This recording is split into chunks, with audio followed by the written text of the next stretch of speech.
Our next guest doesn't believe that Bitcoin is a bubble. In fact, he says the cryptocurrency could soar to, get this, $500,000 in 3 years. The always controversial John McAfee joins us now. John, great to speak with you. Great to speak with you. Thanks for having me on. How do you get to $500,000 in 3 years? Well, let's not worry about that. Let's worry about people calling you got the a bubble. bet going online on that. Yes, I do. People are calling Bitcoin a bubble that's bursting. Now, keep in mind that 2 months ago, Bitcoin is at $2,900, and people were saying it's never going to hit 3. Well, it hit 4 and it hit 5. If you look at the long-term trend of Bitcoin, it has been consistently up. I mean, who cares that it dropped $1,000 from $5,000 after it went from the $2,900 to $5,000 in 2 months? It's still ahead from what it was 2 months ago. You know, my company is one of the largest miners in America, and one of the nice things about mining is it doesn't matter what the price of Bitcoin is. We still make money. As the price goes down, there are fewer competitors for mining, and the difficulty rate decreases, and we simply mine more coins.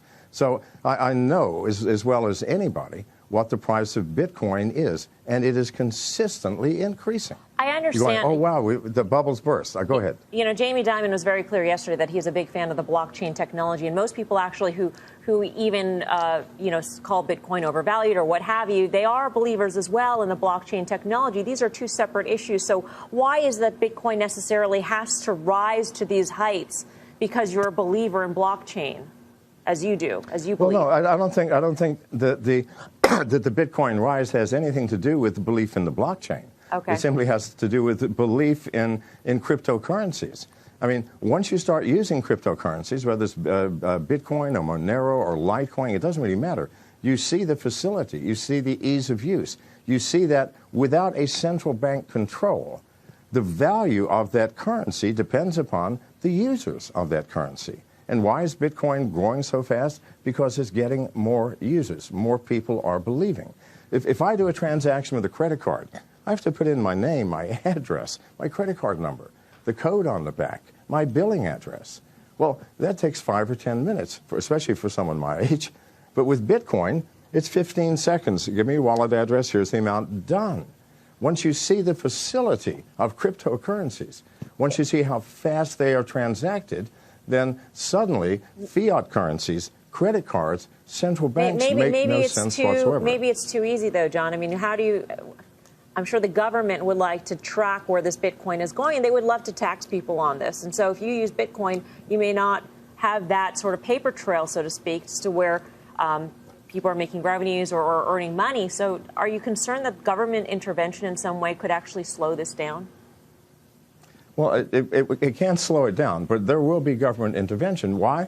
Because as people start using more and more cryptocurrencies, things like Monero, which cannot be tracked at all, when they start using these things, suddenly governments are going to start losing income tax revenues. And they're going to panic, and they're going to say, this is against the law. But how do you stop something that cannot be stopped? I mean, this is not something unique to America where you can just shut it down. I mean, I can use the Tor browser or the Onion browser and access Bitcoin wallets all over the world, and no one will ever know. The government does not have enough enforcement personnel to ever stop Bitcoin, Monero, Litecoin, and all of the others. So they're going to have to face reality, find some other way to raise revenues. This is a fact. So, John, I got to ask you, because most people know you as a cybersecurity pioneer. They know the firm that is named after you. In between that time and now, you had a very interesting life. And actually, some reports say that, you know, it's the insane life of John McAfee, that you once lived in Belize, which is true, allegedly got caught up with drugs and other illegal activities. Bitcoin has a bad rap of being used in the underground. That's why people want to use it, because they want to conceal nefarious activity. Do you see that potential? Are you concerned about that as attracting government regulation? No, not at all. I mean, I'm still a security specialist, and I keep track of the dark web. Bitcoin is very seldom used anymore on the dark web. It has been replaced by Monero as the currency of choice, because Monero is absolutely anonymous, cannot be tracked, either the sender or receiver of any transaction. They're literally invisible. So it's not Bitcoin itself, but cryptocurrencies as a general group of things that are being used on the dark web. And that will always be the case. Bitcoin used to be the one because that was the only one available, but not anymore. So Bitcoin is sort of out of the dark web and into the light. And 99.99% of its use is legitimate. So, you know, John, I don't know if you know about this, but, you know, Jamie Dimon watches the show pretty frequently. He's probably listening to you right now. I mean, do you have any words for him as to why he's got it wrong? I mean, would you want to place that same bet that you made on the Internet with Jamie Dimon, for instance? No, I would like to say this, Mr. Dimon. I respect you, sir, for your position. You know, people who rise to your position are not idiots. However, sir, what is, you called Bitcoin a fraud. I'm a Bitcoin miner.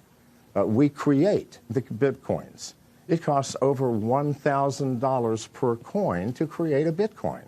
What does it cost to create a US dollar? Which one is the fraud? Because it costs whatever the paper costs. But it costs me and other miners over $1,000 per coin. It's called proof of work. We have put massive amounts of computing power and electricity in creating these coins. Surely there's some value in that work that we did to create the coin.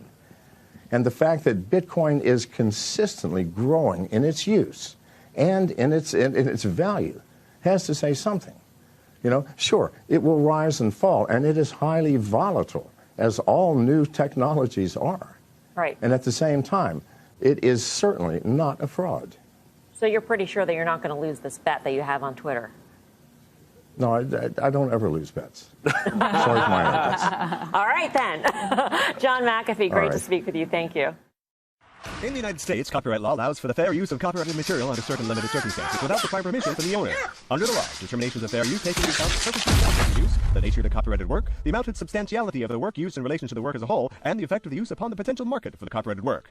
Other jurisdictions may have similar copyright provisions protecting fair use or fair dealing. If you are uncertain as to whether a specific use qualifies as a fair use, you should consult a qualified copyright attorney.